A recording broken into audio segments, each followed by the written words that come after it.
now that the COE has gone from 105,000 all the way to 150,000, I will be breaking even on the car. So basically I drive, quote unquote, drove for free for the past 7 months. I'm selling my Tesla! Woo! Jim, a Tesla Model 3 owner, is here to share his experience selling his Tesla. Jim is not alone, and the primary reason to see resale Teslas in Singapore are because of owners who originally bought the Model 3 and they want to switch to the Model Y, the bigger SUV, which launched 1 year later in Singapore. And for some who also want to switch to the new upgraded Tesla Model 3, which just launched in Singapore. In fact, you can check it out at Jewel Changi for the next week. Jim, welcome back to the channel. Happy to be back, man. This time around, I think it's kind of like a little bit different, like here to sell, not to share the purchase. That's right. He was here a few months ago only talking about why he bought the Tesla car and not Tesla stock. And here we are. Fate loves irony. Click subscribe to stay updated to more videos on Tesla. We'll see you inside. Jim, why are you selling your Tesla? Yeah, so I think 3 reasons. The first reason is that I'm actually relocating to another country. I'm actually moving to Australia. And I think that, there's no point in owning a vehicle that's going to depreciate by $2,000 a month, especially when you're overseas for such a long time, because I'm going to be relocating permanently. That's reason number 1. So there's really no point in bleeding $2,000 a month. That's reason number 1. Reason number 2, I actually bought Tesla stock, very recently. Oh, congratulations! Tesla stockholder to the moon! Finally, our last video, he did not buy stock. Yeah, so I think, even though the cage fight didn't happen, from Q3 earnings call, I think it was obvious that it was a good time to enter when, the price started to hit $216 US. So I think, it actually further went down to 206, right? Because Elon Musk is a troll. And on the webcast, he said a lot of weird things. So I think, that's obviously the second reason. And then, of course, on top of that, I think reallocating part of the portfolio, into somewhere that's kind of like a bearish situation where the stock price is at a low, I think it's a good time to enter. Then the third reason being, the COE prices in Singapore went up to 150k. Record highs. Yeah, this is actually the first time I think it hit such a high price, and I think the exit strategy is here. It's my time to basically go ahead and sell. I'll be breaking even on the vehicle. So I bought the vehicle at about 225k. The insurance is probably about 230, but you get rebate back from the insurance if you sell the car, apparently. You bought this car last year? No, I bought it this year in March. In March this year. What was the COE back then again? Yeah, so the COE when I bought it was 105,000, because what Tesla does is Tesla stockpiles COEs in their inventory. So I think they bought the COE back in January 2023, and then obviously when I placed the order was on Valentine's Day, 14th of February. And that was when I locked in the price of 105k before the ARF kicked in. So I recall literally 2 days after I bought the vehicle, Lawrence Wong actually announced the ARF situation where luxury cars will be taxed more. So I didn't get affected, fortunately. And then obviously, now that the COE has gone from 105,000 all the way to 150,000, I will be breaking even on the car. So basically I drive, quote unquote, drove for free for the past 7 months. I think that, with these 3 factors combined, it's really a good exit strategy. That's really cool. This is a 2023 Model 3 rear-wheel drive. Yeah, this is a 2023 RWD with the LFP battery pack, which means that it's the only Tesla model that can actually charge to 100% on a daily basis without harming the battery, without degrading the battery.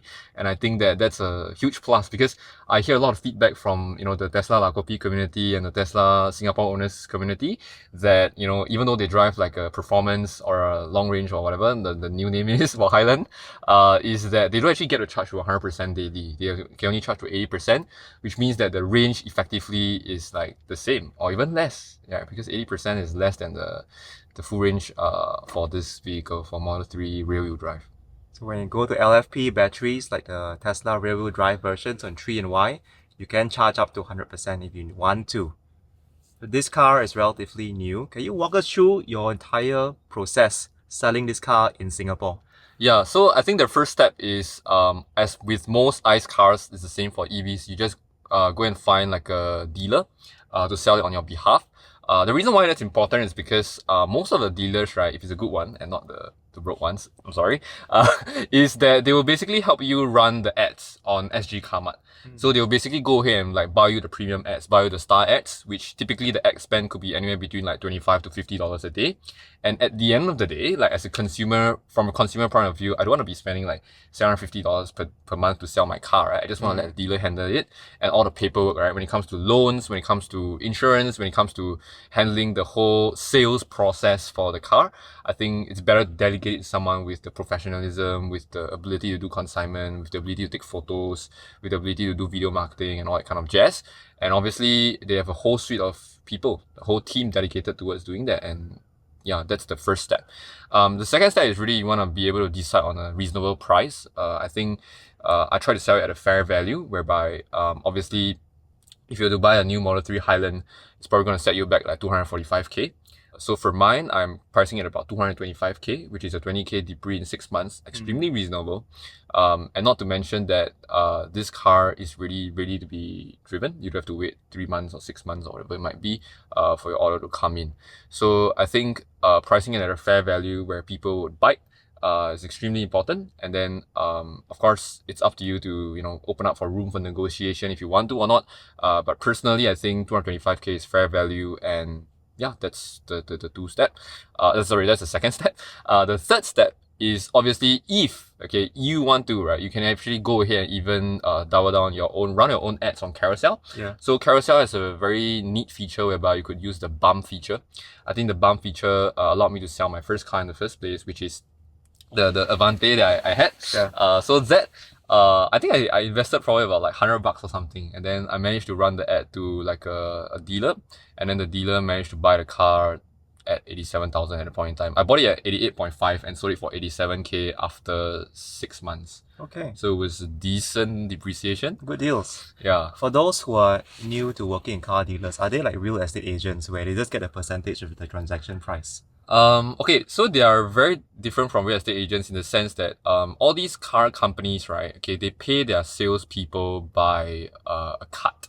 And the cut, typically, it goes by parallel imports that they make the most. Because obviously with PI models, with parallel imported models, they make more money on the front end than on the back end. But like, for example, this car, right, is a consignment vehicle, which means that they are selling on behalf of another buyer. Typically, their strategy is to acquire you on the front end for free, meaning that if they consign the vehicle, they don't really make much. But on the back end, they make money. Meaning to say that if they go through their loans, their financing, they get a brokerage fee. At the same time, they also earn from the insurance because they pack up with the the insurer that they work with, and then they get like a smaller cut from there. So like they earn from the back end, not on the front end. If that makes sense. So the product itself, the car sales itself, the dealers won't make the margins. The margin come from all the other value-added service. Yeah. So from what I know, even like let's say, typically, right, it really depends on how much they sell the margins for. They actually use that quote unquote margins as commissions for the salespeople, which means that the company doesn't actually make money. So like the salespeople, maybe they will make like anywhere between like $800 to like $1,200 as like kind of, they call it setup fee or like whatever the term is, right?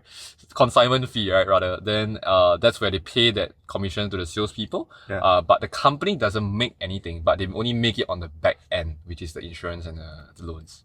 If I'm looking to sell my Model 3 today, or any of our viewers, what do we do? Do we just Google car sales dealer? Typically, I think the moment you list it on Carousel, you will have about when I counted about 1,800 car dealers approach me. Just kidding. Just kidding, not that many. But probably like maybe 50 car dealers would literally DM you on Carousel, and then they'll ask you to, hey boss, you want to sell your car? I'm here to provide you consignment. These are all the things, $0 upfront fee. So it's mostly the same pitch, right? So you really want to be able to differentiate who is the car dealer that you want to work with in terms of how fast they respond, in terms of what's the onboarding, and then you also want to go ahead and ask them like, hey, are you gonna spend on ads, right? Are you gonna run ads for my listing, and what is the desired price that you want to run the ads at? So I think all these nitty-gritty stuff you want to be able to ask them. You want to ask them like, hey, how much are you going to invest in ads? What are the platforms that you're going to use? Is it just SG Carmart? Is it Carousel? Is it Facebook? Are you going to use Instagram? Are you going to run YouTube ads? Are you going to take a video marketing ad for me to kind of like sell the car, for you to kind of sell the car? I think all these are very valid questions to ask a car dealer, because I feel that so before I consign this vehicle to the current consignment company, I actually consign it to another another car dealer, which I wasn't very satisfied with their onboarding process, because, you know, they weren't very kind of like, I would say, they weren't willing to pay for the ads. Then there's no point in me consigning the vehicle to you. I might as well just sell it myself and, you know, take it out of the picture, and then I can take all the loan brokerage fee and the insurance fee on the back end. In many markets around the world, Teslas actually hold much better resale value compared to other car brands. Sure. What is your experience here in Singapore? So I think the market in Singapore is not very good, honestly, because as Tesla constantly releases new models like the Model 3 Highland, the Model Y, you know, 1 year later and stuff like that, I think it really does affect the market value, the resale value of Model 3s and Model Ys as well, because now it's really like people are thinking between the Model Y and the Model 3 Highland, like which do I pick, right? So of course the COE is a mitigating factor. It helps with the resale value of the car, but because I've only tried selling the car for about 1 week, so I can't say for sure like my full experience knows like start to finish. But I'll come back next year for the next round of the video of like actually successfully selling the whole thing, moving away and stuff like that. And of course, I'll share a little bit more of my experience of a Model 3 long range in Australia as well, because I'm going for that. And luckily for me, that's like 60k Singapore dollars, which is basically nothing. So the down payment of this car can actually cover 1.5 times of the Model 3 long range that I would buy in Australia in Perth. That's insane. So Jim's moving to Australia. He's still getting a Model 3, the upgraded version with long range, which is up to 629 kilometers of their WLTP range, which is great for the coastal drives in Australia. That's amazing. Sure. So the Singapore market's very unique because of the COE increasing prices. As Jim alluded to, the new Tesla Model 3 that actually came out, Tesla reduced the open market value, the OMV, by $20,000. So there are a couple of factors that actually bring the price up and down, but it nets off about similar sales price for you. For sure, because first of all, it's the ARF, the one that Lawrence Wong announced in February. Second of all, is the COE increased by 45k, luckily for me. So that does mitigate the the fact that the OMV actually dropped by about 10k plus. Yeah, it dropped from I think 50k plus to somewhere between 42k or so. So that really helps to lower the ARF for the new Model 3 Highland. But yeah, these are the things that I kind of took into account. What is your biggest learning so far in this whole journey selling your car? I think at the end of the day, it's really understanding like the value that the car consignment companies bring to the table, because there are so many of them. It's really a dog eat dog world, right? In the sense that with so many car consignment companies, how do you select the best one? And for me, I found it out the hard way by asking the tough questions to the car consignment companies. Like, some of them, they might say that you're being a difficult client, right? Or some of them might say that, why are you asking so much questions? Like, just let me sell a car. But to me, it's about really understanding what's the value that they bring to the table and how long does it take for them to sell the car. Because like realistically, the previous car, right, it took me about 1 to 2 months to actually sell it successfully. And I learned along the way that car consignment companies, while there is value add, you really want to see what's the proposition that they are bringing to the table, and what's the unique selling point, in the sense that are they willing to fork up money to kind of invest in selling the car. If not, then I think that it's really flogging a dead horse. Like, no matter how much you want to try to sell the car, even if it's like the lowest depreciation on SG Carmart, you still won't be able to push the vehicle out because you're not getting enough eyeballs, you're not tapping on enough networks, you're not, spending, quote unquote, spending the most to acquire a customer, right? So I think that's really the biggest lesson that I've learned. Thank you so much. What's one tip you have for owners who want to sell their Tesla in the future? How do they take care of the car? How do they maintain the resale value? Yeah, so I think for me, I would imagine I actually run quite a high mileage as compared to a typical Singaporean, I guess. So this car is about 6 to 7 months old. I've clocked over 10,200 kilometers already so far. I think typically average Singaporean would be about 15,000 km for 1 year. So this is about maybe 1.25 times of that. I think mileage is not that important on a Tesla, but I know that I've clocked that amount. And then for every 10,000 kilometers, you want to basically rotate the tires. Yeah. Which I've actually set a service appointment to actually rotate the tires already for next week. That's one. Second, in order to take good care of the vehicle, right, I think it's really being able to charge the vehicle conservatively with more AC chargers than DC. Fortunately for me, when I first bought the vehicle, it's about 439 km range. Now it's 434. So even after 10,000 km, it dropped about less than 0.5%, if my math is correct. It's really good. Or less than 1% actually. Which to me is, just, because on a daily basis, I actually go to the gym at 5 a.m. Again, fortunately for me, right below my gym, there's an AC charger. Yeah, so I just go here and plug it in every day, and because like I said, LFE battery pack, you can charge it daily to 100%. So I really kind of like don't even spend much time trying to find a charger because it's always constantly at 100%. And it's actually good for the battery, right? So that's the second tip. Make sure that you charge conservatively. I think the third tip is you want to make sure that you wash the car quite regularly. Otherwise, the dust buildup and all that kind of stuff is quite nasty, especially on the rear trunk. So I typically wash the cars about every 1 to 2 weeks. I just basically drive to a car wash or like a petrol station where there's a car wash. Go here and just chill in there for like 10 minutes. Then wash the car, and then you could watch your YouTube or whatever in the car. And then just wash the car regularly. I think there's not much maintenance, right? Because there's no engine, there's only a battery pack below. So I didn't even have to go into the Tesla service center at all. Wow. All the quote unquote questions that I had, right? Like for example, the other time around when I opened the charge point and just ordered it, I was done remotely, right? All the troubleshooting, all the questions. So I think Tesla's customer support is really like tip top. And they really understand the customer very, very well and our pain points very, very well. And they have done a fantastic job of really, taking care of all their vehicle owners. So I'm very proud of that. How are these white seats holding up after 7 months? Will you still get it for your next car? Yeah, so I'm gonna get white seats for sure. I love the white seats. I like the minimalism that it brings. I think these seats are really designed in a way that it is stain resistant. It's not stain proof, right? Keep in mind, it's stain resistant. So I've had many friends sit on the back seat, sit on the front seat.